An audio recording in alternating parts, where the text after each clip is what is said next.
Aonde o evangelho é proclamado, existe mudança, arrependimento e pessoas são abençoadas.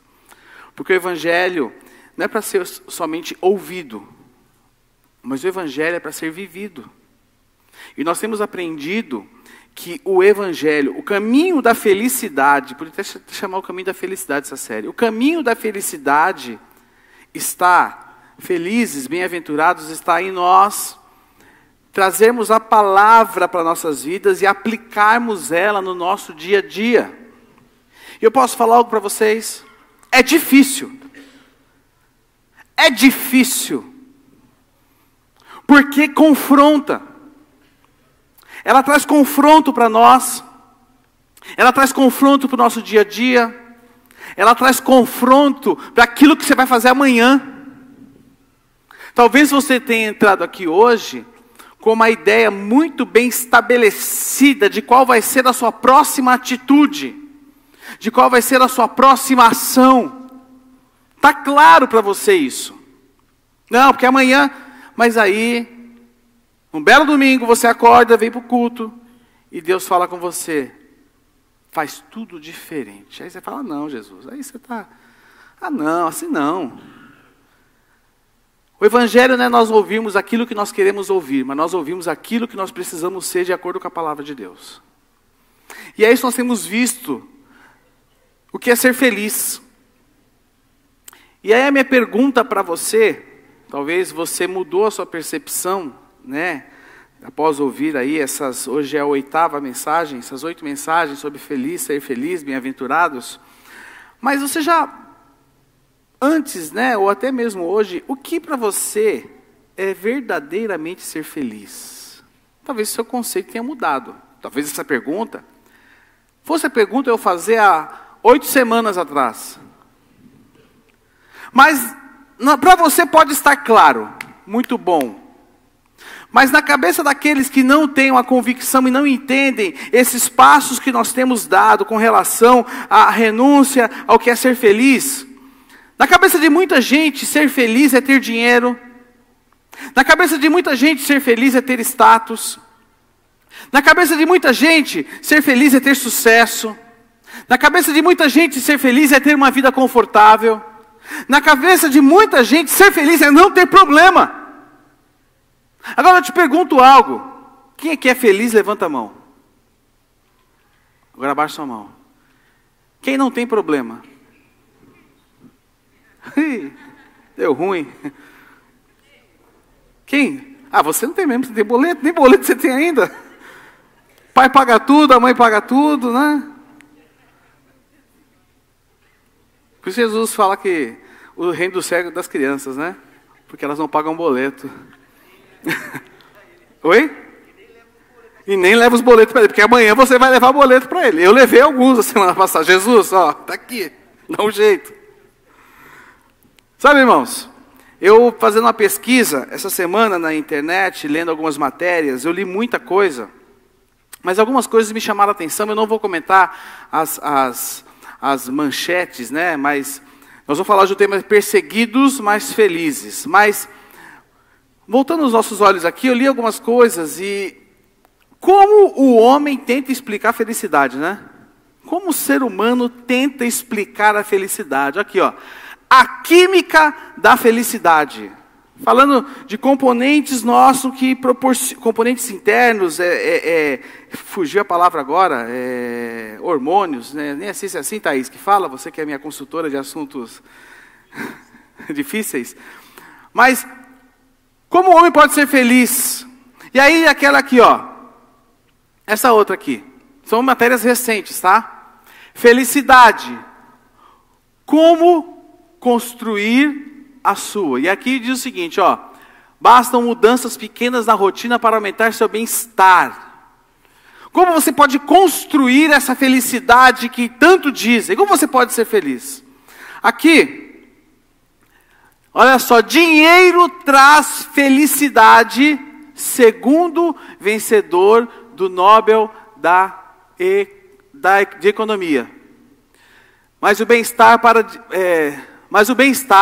para de aumentar quando um certo nível de renda é alcançado, segundo revisão de estudos. Então, ou seja, o bem-estar, a felicidade, aquela coisa gostosa que você sente, ela para de aumentar quando você atinge, ou seja, uma felicidade imensurável. Eu consigo medir a felicidade. Olha essa outra aqui. Relatório mostra que o mundo está ficando menos feliz em média.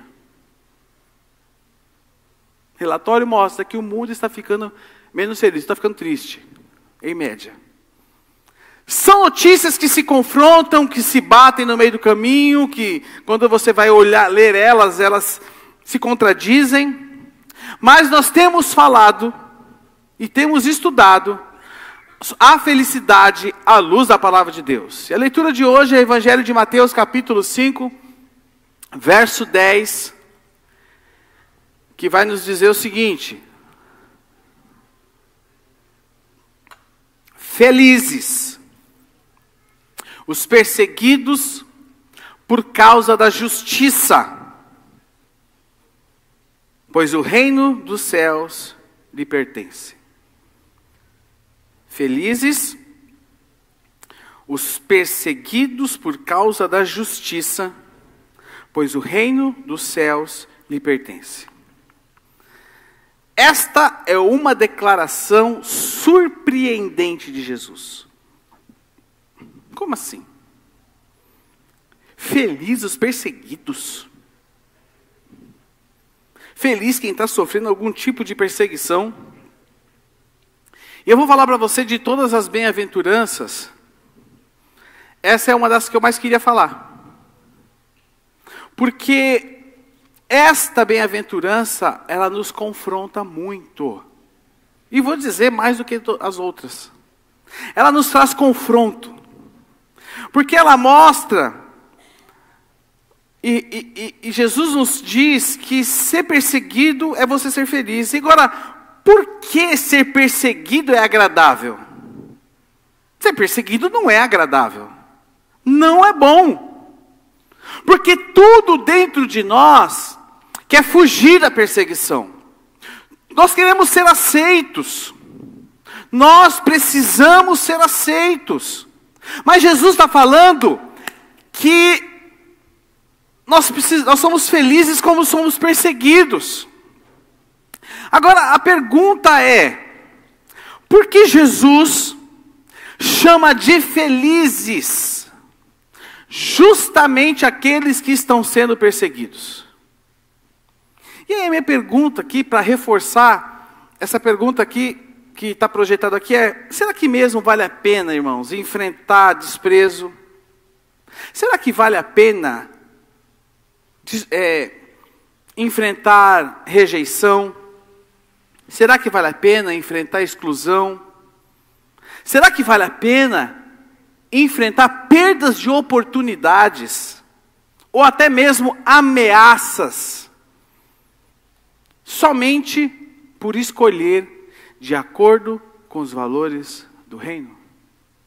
E é isso que Jesus está falando para nós. É isso que Jesus está falando para nós. E Jesus está nos ensinando algumas verdades fundamentais. Eu quero me debruçar com você em cima de 3 verdades. Primeira verdade que eu quero me debruçar com você é que felicidade não depende das circunstâncias. Ah, pastor, já falou isso um monte de vezes, nós vamos falar de novo. Vai falar de novo. Porque a repetição traz o quê? Segurança. Abra sua Bíblia comigo em Atos dos Apóstolos, capítulo 16, verso 22 e o verso 26.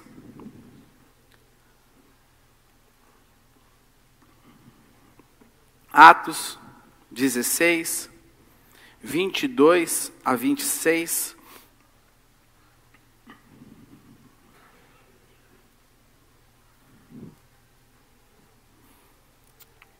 Achou aí? Diz o seguinte: logo uma multidão revoltada se juntou contra Paulo e Silas. E os magistrados ordenaram que os dois fossem despidos. E feito o que com eles?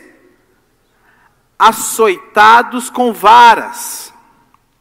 Depois de serem severamente açoitados, o que aconteceu com eles? Eles foram lançados na prisão. Como se não bastasse ter sido lançado na prisão, o carcereiro recebeu ordens para não os deixar escapar. Verso 24, por isso os colocou onde? No cárcere interno. E ainda prendeu-lhes os pés no tronco. Verso 25.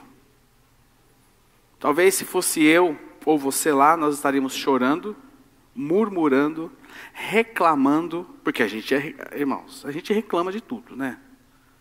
Por que Deus deixou acontecer isso comigo? Cadê o Deus que eu sirvo? Mas aí, verso 25 diz que por volta da meia-noite, Paulo e Silas oravam e faziam o quê? Cantavam hinos a Deus. E os outros presos ouviam. De repente, houve um forte terremoto. E até os alicerces da prisão foram sacudidos. No mesmo instante, todas as portas se abriram e as correntes de todos os presos se soltaram. Olha só. Paulo e Silas foram presos injustamente em Filipos. Olha o que aconteceu com eles. Eles foram espancados. Aqui a gente lê, né? Eles foram despidos e açoitados com vara. Beleza, foram... Não. Foram espancados, porque na época açoite era algo sério. Os soldados levavam a sério esse negócio de açoite, viu? Espancados, acorrentados e jogados no fundo da prisão. Ouso dizer que foi um dos piores dias da vida deles. Quem aqui já passou? Você fala, esse foi o pior dia da minha vida. Quem já passou por situações assim já? Olha, Paulo e Silas. Estavam realmente no fundo do poço. Ainda amarrados ainda no fundo do poço. Mas o que eles fizeram? A palavra diz que à meia-noite. Pastor, por que à meia-noite? Porque eles estavam cantando aquela música. Quando a meia-noite chega. Eles estavam cantando essa música. Não sei. Eu não sei. Mas é meia-noite. Podia ser 11h59, se não tivesse configurado o horário de Brasília, né? Não sei. A palavra foi que era meia-noite. Algum motivo tem, eu não estudei isso. Podia ter entrado nisso, né, Fabiana? Mas não vai mudar nada. Era meia-noite. Eles começaram a orar. Eles começaram a cantar louvores. E no meio daquela prisão escura, aqueles dois homens machucados, com as costas feridas, eles escolheram a adoração em vez da murmuração. E o resultado disso foi que um terremoto abriu as portas da prisão. E eles puderam testemunhar a conversão do carcereiro. Qual a lição que nós tiramos disso? Que a felicidade deles não era controlada pelas grades. Que a felicidade deles não era controlada pelos que eles sentiam, porque eles haviam acabado de ser espancados. A felicidade deles não era controlada pelas injustiças que cometiam sobre eles. Mas eles tinham uma alegria que vinha de dentro. Alegria interna. Eu acho que eles cantaram aquela música. A alegria está no coração de quem já conhece Jesus. Canta aí. Vocês sabem, né? Só quem é antigo canta agora. Estavam cantando. E eles estavam lá. Vou pegar o violão, o que vocês acham? Não, deixa eu me controlar. E aí começou um terremoto. Porque eles não estavam, ah, Deus do céu, por que isso está acontecendo comigo? Não, eles estavam cantando. Era um estado de felicidade. Um estado de alegria, independente do que eles estavam passando. Um estado de alegria independente, Felipe, das circunstâncias externas que eles estavam vivendo. Porque na cultura que nós vivemos, se nós temos dinheiro, nós somos felizes. Ó, você é bacana, você tem dinheiro.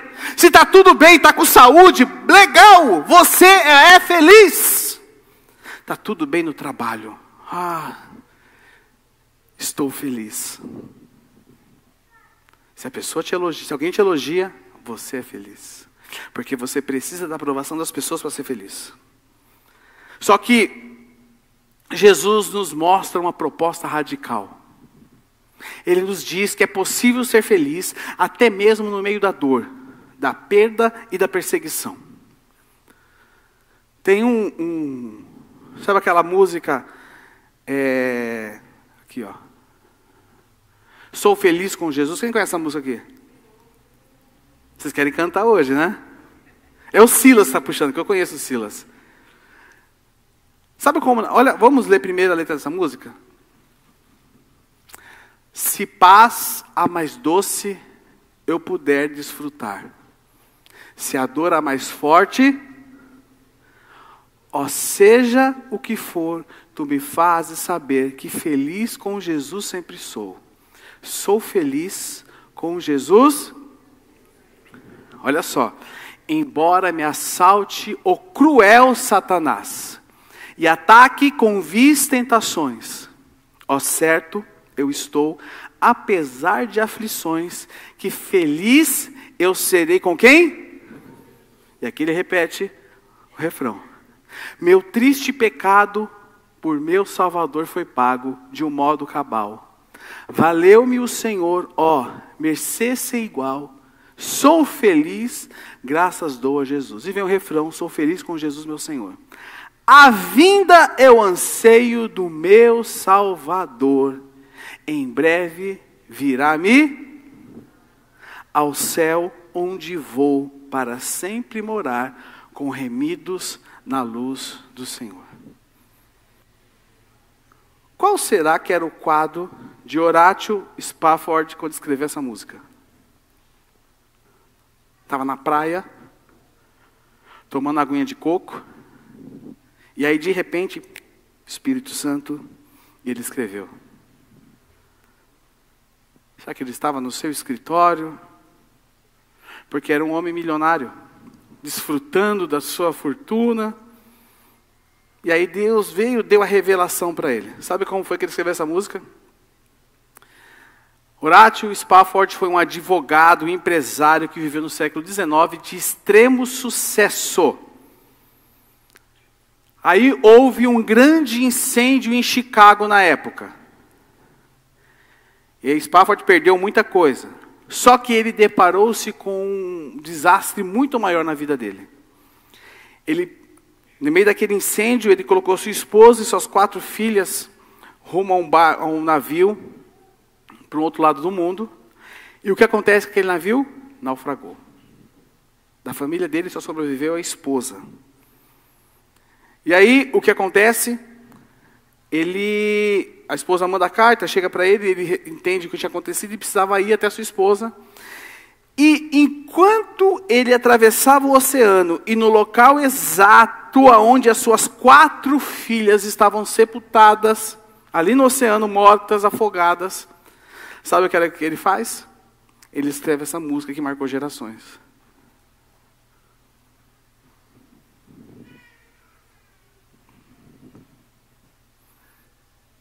Se a dor é mais forte, eu sofri. Ele estava sofrendo dor. Que seja o que for, tu me fazes saber que feliz com Jesus sempre sou. A felicidade que ele escreve aqui, não vem da situação que ele estava vivendo.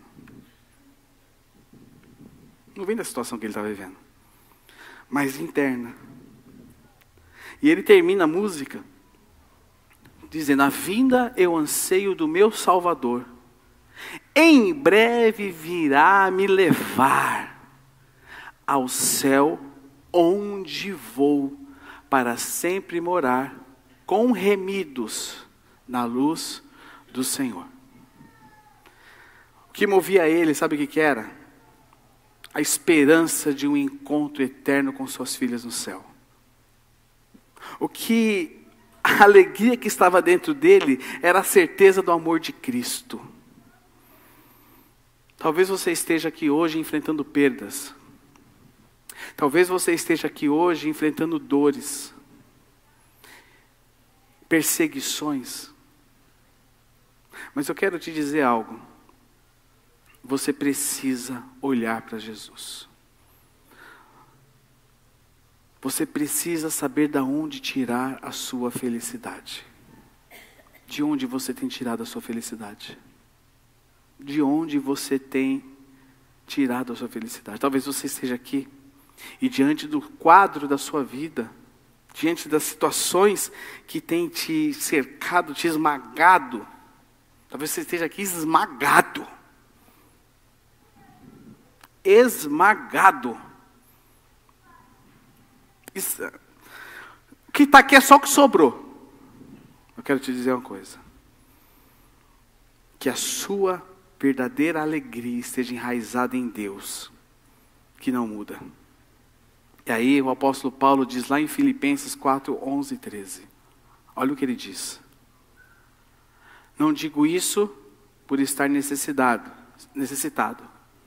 pois aprendi a ficar satisfeito com o que tenho, sem viver na necessidade e também na fartura. Aprendi o segredo de viver em qualquer situação, de estômago cheio ou com pouco ou... Aí no verso 13, esse versículo que você usa. Posso todas as coisas por meio de Cristo que me dá força. Aprendi o segredo de viver em qualquer situação. Felicidade não é o que acontece ao meu redor, mas é sobre o que Deus está fazendo dentro de você. E aí ele diz: posso todas as coisas por meio de Cristo que me dá forças. Você vai passar por problemas? Vai enfrentar lutas? Vai ser esmagado? Vai. Mas aí você tem um diferencial. Sabe por quê?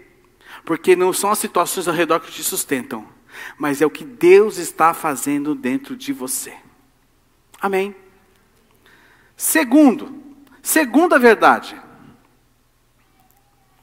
Perseguição é diferente de consequência. Não misture essas duas coisas. Preste atenção. Nem todo sofrimento é sinal de bênção. E nem toda dor é por causa da justiça. E Jesus foi claro que nós lemos. Felizes são os perseguidos por causa da justiça. Não os que sofrem por causa de escolhas erradas. Por quê? Porque você é refém das suas escolhas. Sofrer por causa de erros próprios. Sofrer porque plantou algo em desobediência. Sofrer porque foi irresponsável com alguma coisa. Sofrer por causa do pecado. Isso não é perseguição. Isto é consequência. Por exemplo, quem mente no trabalho é demitido. Foi o diabo? Foi o patrão? Não, foi você que mentiu. Foi você. E nós não podemos usar isso para nos esconder e mostrar que tudo é perseguição. Pessoas que colhem consequências amargas de relacionamentos tóxicos que se envolvem na vida. Relacionamentos à base de mentira. Isso é perseguição por causa da justiça? Não. Isso é consequência. Pessoas que agem com desonestidade. E aí depois, por causa dessa desonestidade, sofre de rejeição. Ah, estão me rejeitando. Por quê? Porque você foi desonesto. Isso é consequência. Isso não é perseguição. Agora, o que é sofrer por causa da justiça? Sofrer por causa da justiça é enfrentar oposição porque escolheu viver de forma reta, fiel e obediente a Deus. Vou ler de novo para vocês. Sofrer por causa da justiça é enfrentar oposição porque escolheu viver de forma reta, fiel e obediente a Deus. Exemplos bíblicos. José no Egito. José negou o pecado da imoralidade com a esposa de Potifar. E o que aconteceu com José? Injustamente, foi para onde? No Chilindró. Foi para a cadeia, foi para a prisão. Ele se recusou. José era um homem fiel a Deus. José era um homem fiel à palavra. José era um homem fiel aos seus princípios, aos seus valores. Ah, mas ele sofreu muito na vida. Até ali ele já tinha sofrido muito. E depois daquilo sofreu mais ainda. Mas ele permaneceu fiel. Outro caso. Daniel na Babilônia. Daniel, presta atenção, escolheu uma vida de oração. Daniel escolheu uma vida reta diante de Deus. E aí o que acontece com ele? Ele escolheu orar. Quantas vezes Daniel orava por dia? Ele permaneceu fiel aos princípios e aos valores dele. E o que acontece com ele? Foi lançado na cova dos leões. Isso é ser perseguido por causa da justiça. Elias. Você vai ler lá, 1 Reis, capítulo 18, capítulo 19. Elias enfrentando o rei Acabe e Jezabel. Por quê? Porque denunciou a idolatria. E o que acontece com Elias? Foi jurado de morte. Elias se posicionou. Elias se posicionou, ele não abriu mão de valores, ele não negociou os seus valores, ele não negociou os seus princípios, ele não abriu pequenas concessões. Ah não, só um pouquinho, não, ele permaneceu fiel. E porque ele permaneceu fiel, ele foi jurado de morte. Outro, João Batista. João Batista, presta atenção, ele confrontou o pecado de Herodes. E sabe o que aconteceu com João Batista? Não saiu o barulho. Saiu, né? É que tem a sonografia, né, irmãos? Foi decapitado.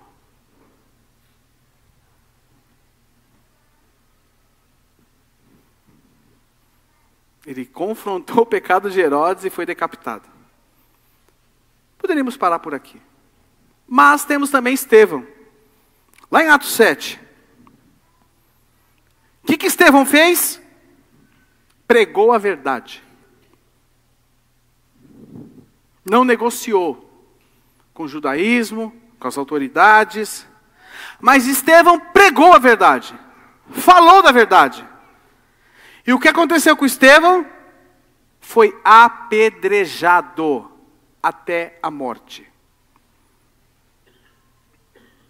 O que nós estamos vendo aqui não é consequência de pecados, não. São homens que se posicionaram. O que mais? O que mais? Paulo. 2 Coríntios 11, 23, 28. Você vai ver ele relatando isso. Paulo sofreu prisão, nós vimos aqui, açoites, perseguições. Por quê? Porque anunciava o evangelho. Esses homens sofreram perseguição por causa da justiça. Talvez você esteja aqui e você esteja sendo mal visto porque se converteu. Acontece, viu? Aconteceu comigo. Aconteceu com ela, com um monte de gente que eu conheço. Porque decidiu viver com integridade. deixou os esqueminhas de lado, falou, a partir de agora é nova vida, a partir de agora eu vou me posicionar, não quero mais saber de nenhum tipo de negócio ilícito. Talvez você esteja sendo perseguido e até mesmo está a ponto de perder o emprego porque não aceita a corrupção. Não aceita a corrupção. Talvez você é uma pessoa que negociava a verdade e você se posicionou tirando a mentira da sua vida e você tem sofrido impactos na sua vida porque você se posicionou.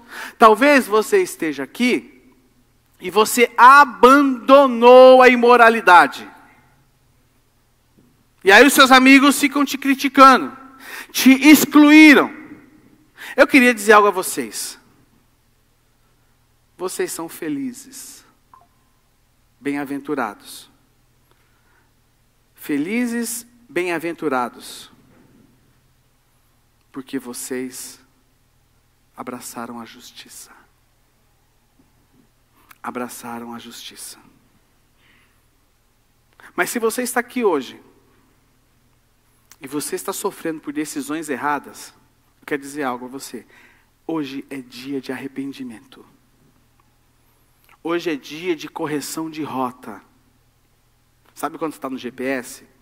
E aí você fala, você tem trânsito à frente e o GPS fala assim, ó, calculando rota. O que ele faz? Ele muda. Talvez você precise hoje mudar de rota. Talvez hoje você precise se reconciliar com Deus. Vou mais fundo. Talvez você precise aceitar Jesus. Mas eu quero dizer uma coisa a vocês. Posicionar-se custa algo. Posicionar-se custa perder algo. Repita assim comigo. Posicionar-se custa algo. Amém? Esse preço pode ser alto. Você pode continuar e sofrer as consequências, ou você pode se posicionar hoje. Isso pode custar algo. Terceiro lugar. Terceira verdade. Perseguição. A perseguição é uma das marcas da vida cristã. Queria dizer isso para você, viu? Talvez você te falaram que, aceita Jesus, seus problemas acabaram. Aceita Jesus que você nunca mais vai ter tribulação. Queria dizer uma coisa para você. Te enganaram.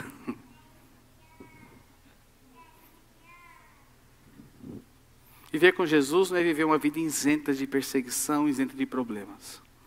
Mas viver com Jesus é saber que você vai enfrentar tudo isso com Ele te sustentando e te colocando alegria dentro de você. É isso.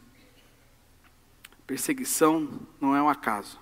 E Paulo foi direto. Paulo vai aqui com os dois pés no peito. Sim. E todos que desejam ter uma vida de devoção em Cristo Jesus sofrerão. O que diz aí? Paulo foi direto. Ele não amaciou primeiro. Viu, Marcelo? Ele já foi com os dois pés no peito. Perseguição não é um acaso.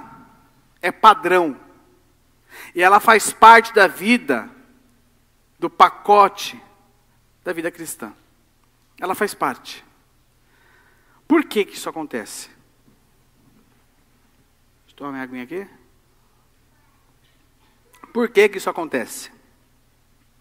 Porque o mundo em que nós vivemos, ele caminha em direção contrária ao reino de Deus.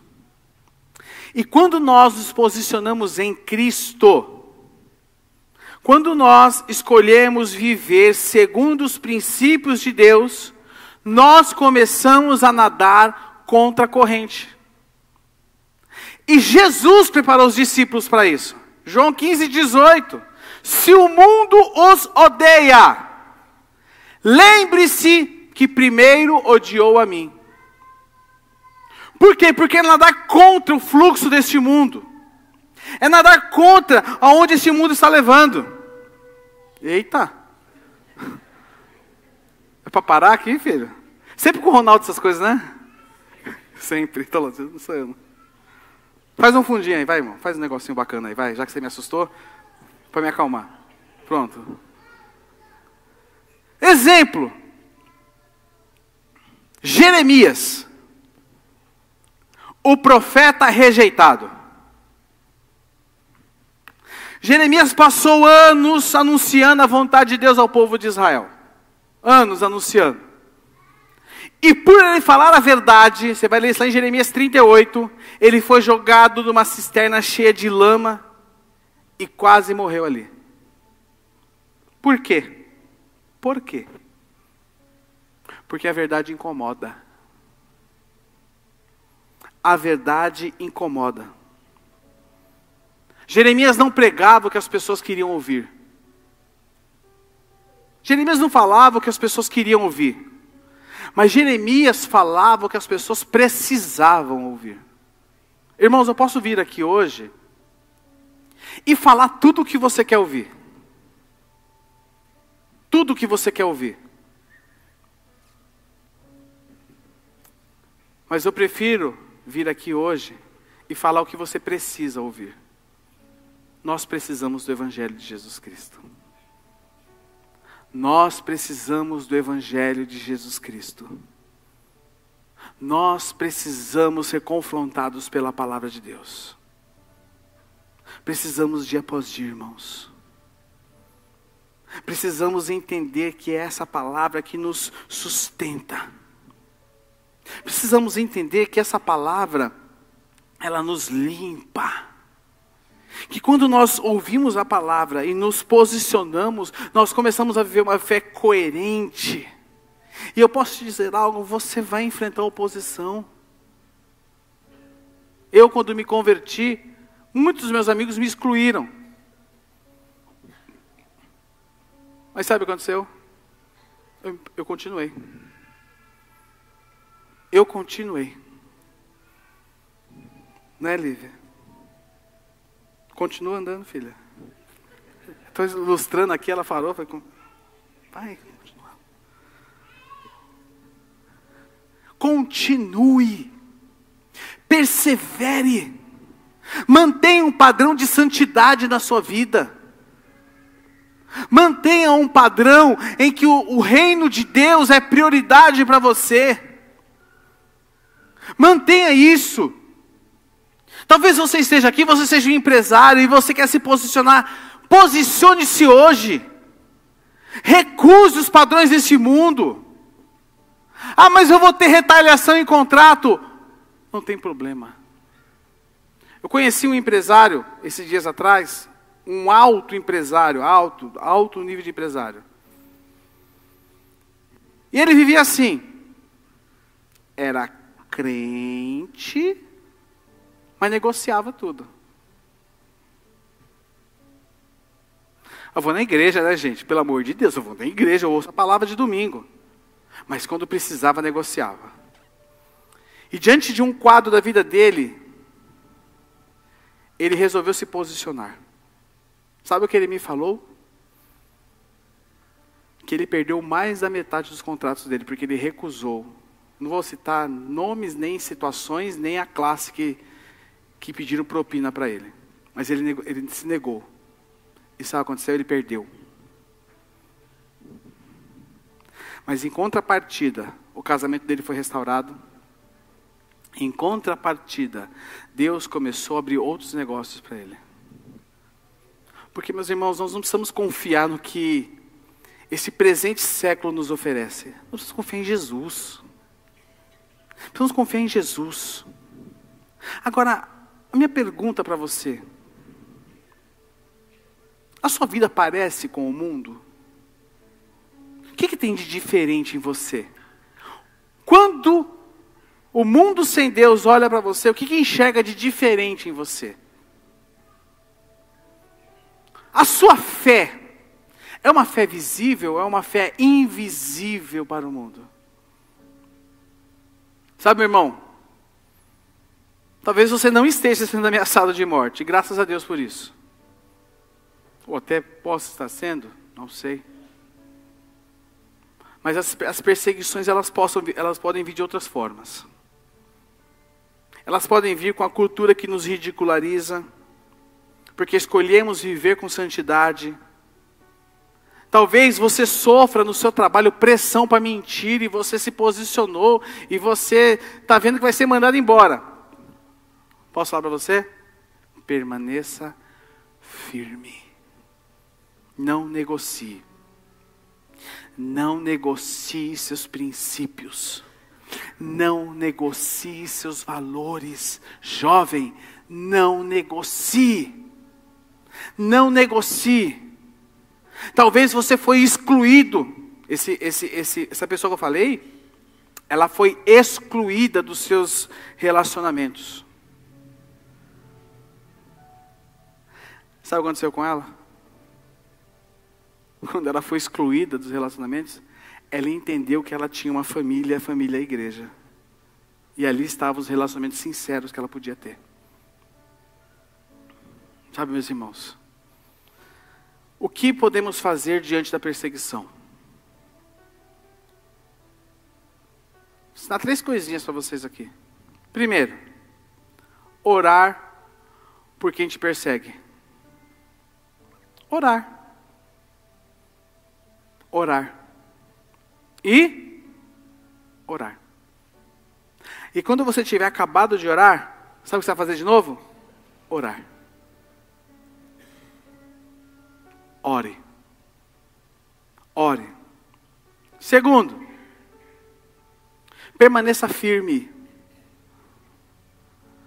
Presta atenção. Permaneça firme no seu testemunho. Permaneça firme no seu testemunho. Fale para quem está do seu lado, meu irmão. Permaneça firme no seu testemunho. Fala para ele.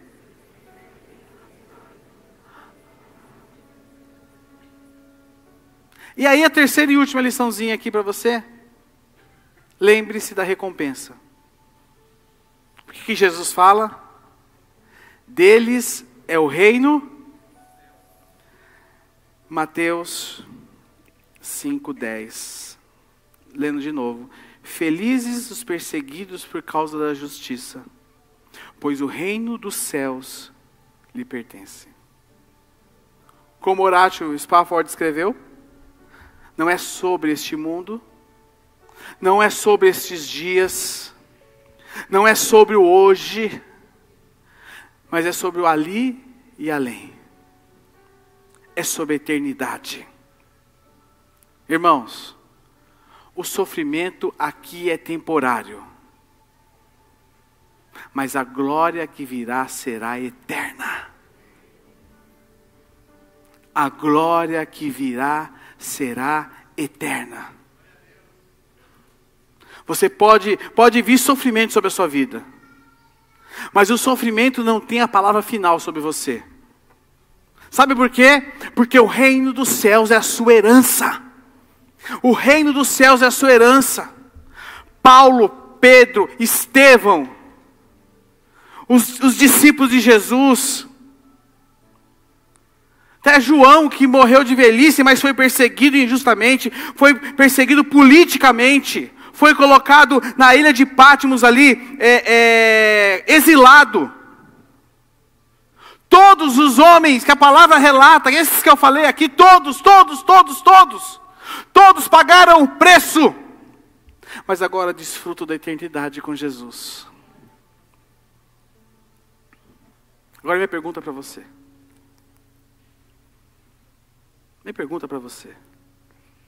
Você está disposto a viver uma fé que incomoda o mundo, mas que agrada ao céu? Você está disposto? Eu queria pedir que você se colocasse de pé.